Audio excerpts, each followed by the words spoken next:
Te Iosef celebrent minaceritu, te cuncti resonent Christi adungaris, qui clarus meritis iunctus es inclite, casto federe vigili.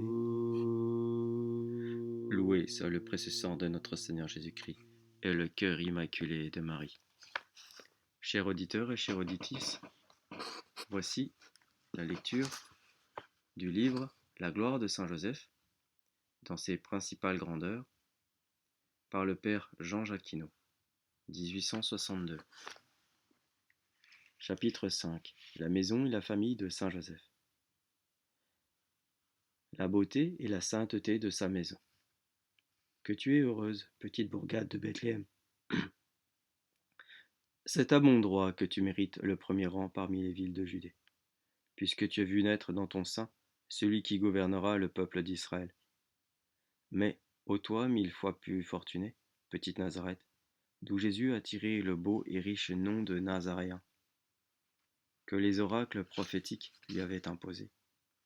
Longtemps avant sa venue en ce monde, parce qu'il habiterait chez toi, comme en effet il a habité par l'espace d'un grand nombre d'années. Oh, que volontiers je te qualifierais la dame des peuples, la princesse de la terre, la déesse des nations, la non-pareille des villes, et de ces autres noms de gloire que la profane Antiquité donna jadis à l'ancienne Rome. Mais que dirais-je de toi, chère et sainte maison, patrimoine sacré de l'aimable Joseph, retraite des vrais adorateurs de Jésus, séjour préférable au Louvre de nos rois. Depuis que tu as servi de demeure particulière au Dieu de toute la grandeur et majesté, certes, meilleure me serait une journée passée dans ton enclos que 1000 ans de vie au palais des pécheurs. Tu as seul, à mon jugement, plus de beauté que les tabernacles de Jacob, ni que les tentes d'Israël. Tu es le vrai char de triomphe que vit autrefois en esprit le prophète Ézéchiel. Tu es ce carrosse de la gloire de Dieu, où parmi un monde de beauté qui le rende recommandable, on a de quoi admirer principalement le trône qui paraît d'un artifice et éclat merveilleux. Et qui n'est autre que Marie, le prince très accompli, séant dedans de ce trône, savoir est Jésus-Christ, et l'ange qui mène le chariot, je veux dire notre chaste Joseph. Tu es la terre sainte sur laquelle il n'est permis de marcher qu'à pieds nus, pour aller voir avec respect le buisson de la sacrée humanité du Sauveur, ardent des plus pures flammes de la divinité. Tu es le raccourci de la cité de Dieu, de laquelle on a dit des choses glorieuses et admirables. Tu appartiens au véritable Obédédom, au vrai serviteur de l'homme Dieu, l'incomparable Joseph. Aussi seras-tu comblé de bénédictions, recevant chez toi l'arche du Nouveau Testament et de l'alliance entre Dieu et les hommes, la sagesse incarnée. Mais dites-moi, s'il vous plaît, ô mon doux Jésus, quelle louange payez-vous au maître d'un si beau logis, où vous demeuriez si paisiblement avec votre mère, où vous aviez accompli le mystère adorable de votre incarnation, où vous aviez traité en secret avec votre mère des affaires de notre salut, où vous étiez élevé avec tant de soin et de tendresse? N'en doutons pas. Il lui donna leur pension, et pour récompense 1000 baisers innocents, 1000 regards amoureux. Il l'embrassa, il le servit, il l'honora des grâces les plus exquises et des faveurs les plus précieuses qu'il eut dans ses trésors. Et quand cela n'eut pas été, néanmoins Joseph n'eut pas laissé de se tenir satisfait et payé au-delà de son mérite du seul honneur qui lui revenait d'être employé à servir Jésus et Marie et de vivre avec eux. Loue donc ton Seigneur et ton Maître, petit habitation de Nazareth. Bénis Joseph, à qui tu appartiens, puisqu'à sa considération, on a renforcé les verrous et les serrures de tes portes, puisque pour lui et par lui, tu es devenu la sainte chapelle de Dieu vivant en terre, le temple dédié à la seconde personne de la très auguste Trinité, l'oratoire ordinaire de l'enfant Jésus et de ses parents, le parterre délicieux où Jésus, abeille mystique, se nourrit parmi les fleurs des vertus et les rameaux verdoyants des bonnes œuvres de Joseph et de Marie. La terre bénie, où l'on a vu germer la fleur des champs, et le lys des vallées, le vrai jardin d'Éden, où Joseph, à guise d'un chérubin, conserve l'arbre et le fruit de l'immortalité. Le saint lieu où la paix, la douceur et la dévotion triomphent nuit et jour. La maison de Dieu est la porte du ciel, le tabernacle des justes et l'asile des affligés.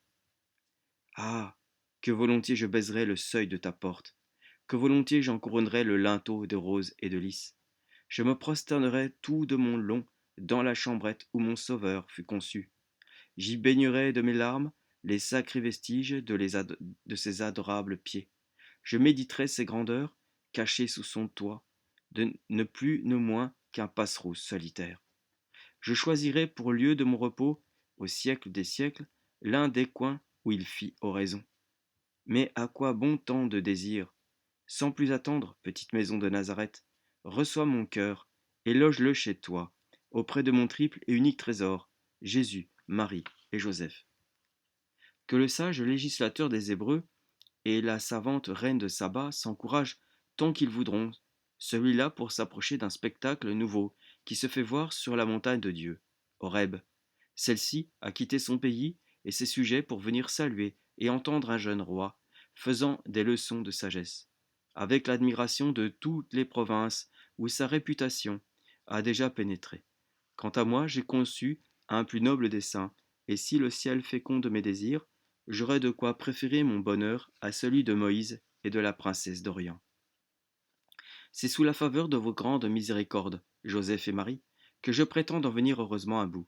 C'est sous votre conduite que je veux entrer avec respect en la maison où demeure avec vous la sagesse incarnée, pour y étudier la sainte économie qui s'y garde, pour y rendre les hommages dus à sa divinité, pour y remarquer le bel ordre du service que les anges y rendent à leur maître, pour y présenter mes vœux avec les holocaustes qui lui sont offerts continuellement par ses plus intimes officiers, pour être le spectateur de ses merveilles et l'auditeur des oracles qui sortiront de sa divine bouche. Souffrez donc, s'il vous plaît, que j'y entre et que je m'y acquitte de mes devoirs en son endroit. Hélas, et qu'est-ce que ceci? Où sont les princes de sa cour? Où sont ses ministres d'État? Je ne rencontre personne, où tous les hommes devraient être venus adorer leur Créateur. Le silence règne paisiblement dans cette maisonnette, qui devrait retentir des louanges de ses hôtes divins. Quoi donc? Nazareth n'est-il rien plus qu'une solitude à Joseph et à sa sainte famille? Leur petite habitation est-elle le jardin fermé aux yeux des mortels, où Jésus se délecte parmi les lys de la virginité conjugale de ses père et mère? Est-elle la fontaine scellée, où le Sauveur remplit secrètement des eaux de sa grâce rejaillissante à la vie éternelle le cœur de Joseph et de Marie?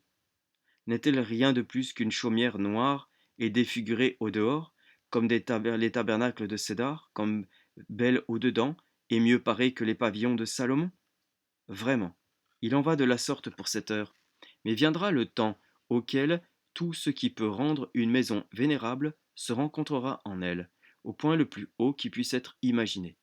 Elle sera transportée par le ministère des anges, d'une terre ingrate et profanée par l'impiété des barbares, au pays le plus saint du christianisme, où toutes les nations du monde la relèveront à l'envie. Elle sera rendue illustre et recommandable par des prodiges et des miracles inouïs. On verra les souverains pontifes et les monarques y apporter leur tiare, y traîner leur pourpre sur son pavé avec des respects dignes de la majesté du lieu. Les reines et les princes l'orneront de plus de leurs joyaux que les cieux dont d'étoiles. Les pèlerins, par millions, y porteront de précieuses offrandes. Bref, elle surpassera en sainteté, en gloire et en richesse les temples, les maisons, les montagnes, les plaines, les vallées, les déserts, les rivières et les grottes que les saints, les anges et Dieu même ont honoré le sabbat de leur présence. Et il n'y aura jamais lieu aucun sur la terre qui porte des marques si honorables de la divinité qu'elle. Ouvre-nous donc ta porte, divine chambrette, sanctifiée par les démarches, le souffle, les regards, la voix et les actions de Jésus, de Marie et de Joseph. Souffre que nous entrions chez toi, cabinet sacré, où les princes du ciel ont souvent visité leur Seigneur et adoré leur roi. Reçois-nous dans ton pourpris, salle mystérieuse des admirables noces du Fils de Dieu, avec notre pauvre nature. Divine chambrette, ne vaux-tu pas mieux seule que des villes entières? Et ne faut-il pas nécessairement que ces superbes cités, Ninive, Thèbes, Memphis et Carthage, Rome et Byzance, te cèdent la palme d'honneur? N'es-tu pas plus auguste que ces anciens temples à 1000 autels, et ces autels à 1000 sacrifices, dont les histoires racontent la grandeur et la gloire? Que tu es grande depuis que tu comprends celui que la capacité des cieux ne saurait renfermer? Que tu es glorieuse depuis que tu possèdes celui qui fait la félicité des bienheureux? Que tu es resplendissante depuis que tu portes dans ton sein la belle aurore naissante et le soleil orient de la grâce? Tu es le ciel de notre bas monde, le sanctuaire de l'Église et abrégé de tous les lieux saints de la terre sainte et chrétienne.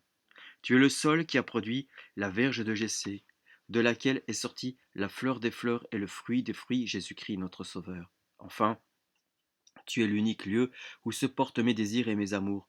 Tu es la chère et glorieuse demeure après laquelle je soupire depuis longtemps avec beaucoup d'ardeur. Oui, véritablement, et s'il m'est possible de le déclarer en ce lieu, j'ose dire que je n'ai point moins de passion pour toi qu'en aurait la sainte amante du cantique pour être conduite dans le cellier délicieux de son époux, pour courir après le bien-aimé de son cœur par les rues de Jérusalem, et pour aller en son jardin moissonner la myrrhe avec les aromates. Que si cette faveur ne m'est point accordée, du moins je porterai la pointe de mon esprit au travers l'épaisseur de tes murs, pour contempler la sainte famille qui habite chez toi, cette aimable Trinité, qu'on appelle communément créée, quoique, en effet, elle soit incréée en la personne de Jésus. D'où vient donc, demandera quelqu'un, que les saints évangélistes, parlant de ces trois personnes qui composent la Trinité créée, ne gardent aucun ordre de prééminence entre elles, et qu'ils mettent indifféremment les unes et les autres tantôt au premier, tantôt au second et tantôt au troisième rang? Est-ce ce point, est-ce point pour nous donner à entendre par là qu'il y a quelque autre sorte d'unité et d'égalité entre Jésus, Joseph et Marie? Tellement que ce qui appartient à l'un d'eux peut être approprié aux autres, et qu'il n'y a entre eux ni devant ni après, ainsi que parle saint Athanase en son symbole quand il traite de l'égalité des personnes incréées? Cela se peut aucunement dire, à raison de l'amour qu'ils s'entreportent, lequel les a vus et rendus égaux en quelque façon, les faisant entrer en communauté de biens et de secrets. Est-ce pas pour nous apprendre, par ce mélange de noms et de personnes, que Jésus, Marie et Joseph sont inférieurs et supérieurs les uns aux autres selon diverses considérations? Ceci est pareillement hors de toute controverse. En effet, si d'un côté nous regardons saint Joseph en tant que chef et père de famille, il surmonte en ce point et la Sainte Vierge son épouse, et Jésus son nourrisson. D'autre part, si nous considérons la Bienheureuse Vierge en tant que mère de Jésus, qui ne voit qu'en cette qualité, elle s'assujettit son fils et Joseph son époux. Mais après tout, si nous jetons les yeux sur Jésus-Christ, soit en tant que Dieu, soit en tant qu'homme, l'on ne doutera non plus qu'il ne surpasse infiniment en perfection Jésus et Marie. Mais de plus, n'est-ce pas pour nous faire savoir que l'affinité du sang et l'esprit les lient si étroitement par ensemble qu'il est difficile d'aimer, de louer et de servir l'une de ces personnes sans aimer, louer et servir les deux autres? De vrai, elles semblent encore en ce point inséparables, et leurs intérêts sont si mêlés qu'on ne saurait plaire ou déplaire à Jésus sans se rendre agréable ou désagréable à ses pères et mères. Comme aussi, ne peut-on agréer au Père et à la Mère sans contenter le Fils? Enfin, n'est-ce pas un artifice dont le Saint-Esprit, illuminateur des évangélistes aussi bien que des prophètes, s'est voulu servir afin de rehausser la gloire et le pouvoir de Saint Joseph, le faisant marcher de compagnie et quasi de pair avec le Fils et la Mère de Dieu? En quelque sens que cela puisse être véritable, c'est un coup du ciel qu'il faut respecter, et il ne se peut rien concevoir de plus avantageux que cela à l'honneur de notre saint patriarche. Nobis sumatrias pace precantibus, da Iosef meritis sideras candere, ut tandem liceat nos tibi perpetuum. Gratum promere canticum. Amen. Alleluia.